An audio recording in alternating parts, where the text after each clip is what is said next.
নিশ্চয়কৈ মই বৰ্তমান উপস্থিত আছো পাহাৰ সদৃশ এটা খৰিৰ দমৰ মাজত আৰু এই খৰিসমূহ আছে বিধায়ক পদ্ম হাজৰিকাৰ একক নেতৃত্বত গঢ় লৈ উঠা ভৰলীপৰীয়া কন্যকা বহুমুখী পামত।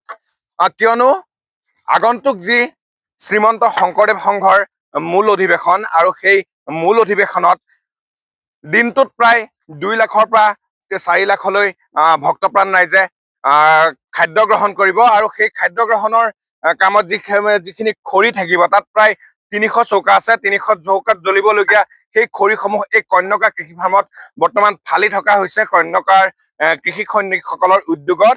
কেমেৰা পাৰ্চন ৰাজ আছে, ৰাজে ইয়াৰ সামগ্ৰিক দৃশ্য দেখুৱাইছে। পাহাৰ সদৃশ খৰিৰ দম এয়া। ইয়াতেই এই খৰিসমূহ আগন্তুক যি শ্ৰীমন্ত শংকৰদেৱ সংঘৰ 95তম বাৰ্ষিক অধিৱেশন, সেই বাৰ্ষিক অধিৱেশনৰ কাৰণে ইয়াত ফালি থকা হৈছে।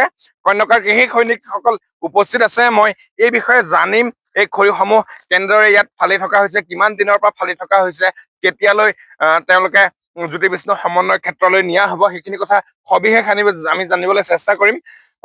কি ক'ব, একটা ডাঙৰ আচলতে অনুষ্ঠানৰ কাৰণে আপোনালোকৰ এই উদ্যোগ? নমস্কাৰ, জয় গুৰু শংকৰ। আমি 95 সংখ্যক যি শংকৰ সংঘৰ বাৰ্ষিক অধিৱেশন, সেই অধিৱেশনৰ যিদিনাখন কমিটি গঠন হৈছিলে সেইদিনাখনে আমাৰ কাৰ্যকৰী সভাপতি হিচাপে আমাৰ বিধায়ক পদ্ম হাজৰিকা ছাৰক দায়িত্ব অৰ্পণ কৰিছিলে। দায়িত্ব অৰ্পণ কৰাৰ পিছতে তেখেতে তাত ঘোষণা কৰিছিলে যে আমাৰ কন্যকা কৃষি ফাৰ্মৰ পৰা শাক পাচলিকে ধৰি চাউললৈকে যিসমূহ খৰি চৰি ব্যৱস্থা গোটেইখিনি কৰিম বুলি তাত কথা দিছিলে। আৰু সেই বিধায়ক ছাৰৰ নেতৃত্বতে আজি আমি 3 মাহ ধৰি এই কন্যকা কৃষি ফাৰ্মত বিভিন্ন ধৰণৰ কৃষি কাৰ্যত আমাৰ কৃষি সৈনিকসকলক লাগি আছে। আমাৰ সম্পূৰ্ণ জৈৱিক পদ্ধতিৰে কৃষি কাৰ্যসমূহ কৰি আমাৰ ইতিমধ্যে ছিঙিব পৰা ব্যৱস্থা হৈ গৈছে। আমি ভাবিছোঁ তাত যিসমূহ শাক পাচলি দৰকাৰ হ'ব সম্পূৰ্ণ আমাৰ কন্যকাৰ ফালৰ পৰা দিব পৰা ব্যৱস্থা ইতিমধ্যে আমাৰ হৈ গৈছে। আৰু লগতে তাত প্ৰায় এটা বেষ্টত প্ৰায় 15,000 ভকতে খাব পৰাকে যি তাত ব্যৱস্থা কৰিছে। তাত যিসমূহ আসন, সেই আসনসমূহ আমাৰ তক্তা যিসমূহ লাগিব আমি কন্যকা কৃষি ফাৰ্মৰ পৰা যোগান ধৰিছোঁ। লগতে তাত ভোজনালয়ৰ বাবে যিসমূহ খৰিৰ প্ৰয়োজন হ'ব, সেই খৰিসমূহ আজি আমি আপোনালোকে দেখিছে ইয়াত কিমান দম হৈ আছে। আমি আজিৰ তাৰিখলৈকে সেই খৰিসমূহ ফালি আছোঁ আৰু আশা কৰিছোঁ ইয়াত আমাৰ যিসমূহ খৰিৰ প্ৰয়োজন হৈছে প্ৰায় 100 ট্ৰাকৰ ওপৰ খৰি জমা হৈছে। এই খৰিসমূহে হৈ যাব বুলি আমি অনুভৱ কৰিছোঁ। তথাপিতো আমি আপোনালোকক জনাওঁ যে যদিও প্ৰয়োজন হয়, আমাৰ ইয়াত বহুত খৰি আছে, আমি প্ৰয়োজন হ'লে আৰু দিব পৰা ব্যৱস্থা আমি ইতিমধ্যে কন্যকা পৰিয়ালে কৰি থৈছোঁ। এই খৰিসমূহ ফালিবলৈ যিখিনি মুহা ইয়ালৈ অনা হৈছে, ক'ৰ পৰা অনা হৈছে? আমাৰ বিভিন্ন জেগাত বাগানত গছ মৰিছে, কোনোবা ৰাস্তাৰ কাষে যিবিলাক গছসমূহ মৰি গৈছে সেই গছসমূহ আমি ইয়ালৈ কাটি আনি ইয়াত ফলাৰ ব্যৱস্থা গ্ৰহণ কৰিছোঁ। আৰু ইতিমধ্যে আমাৰ কন্যকাৰ কৃষি ফাৰ্মতো বহুত গছ আছিলে, তাৰ পৰাও আমি কিছু গছ কাটিছোঁ। কেতিয়া নিয়া হ'ব? আমি তাৰ আমাৰ মূল কমিটিৰ লগত, ভোজনালয় কমিটিৰ লগত আমি কথা পাতিছোঁ।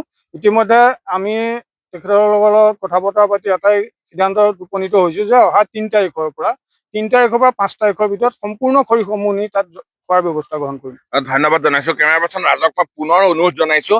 এয়াই হৈছে কন্যকা বহুমুখী পামত থকা বৰ্তমান বিভিন্ন অঞ্চলটোৰ জামুগুৰিহাটৰ বিভিন্ন অঞ্চলৰ পৰা যিসমূহ মৰি যোৱা গছৰ মুঢ়া আনি ইয়াত থোৱা হৈছে আৰু সেই গছৰ মুঢ়াসমূহ ফালি ইয়াত প্ৰায় 100 ট্ৰাকৰো অধিক ট্ৰাক খৰি গোটোৱা হৈছে। আৰু এই খৰিসমূহ যি 95তম শ্ৰীমন্ত শংকৰদেৱ সংঘৰ বাৰ্ষিক অধিৱেশন, সেই বাৰ্ষিক অধিৱেশনৰ 300 চৌকাত জ্বলিবলগীয়া খৰি, এইসমূহ খৰিৰ পৰাই সেই চৌকাসমূহ জ্বলিব।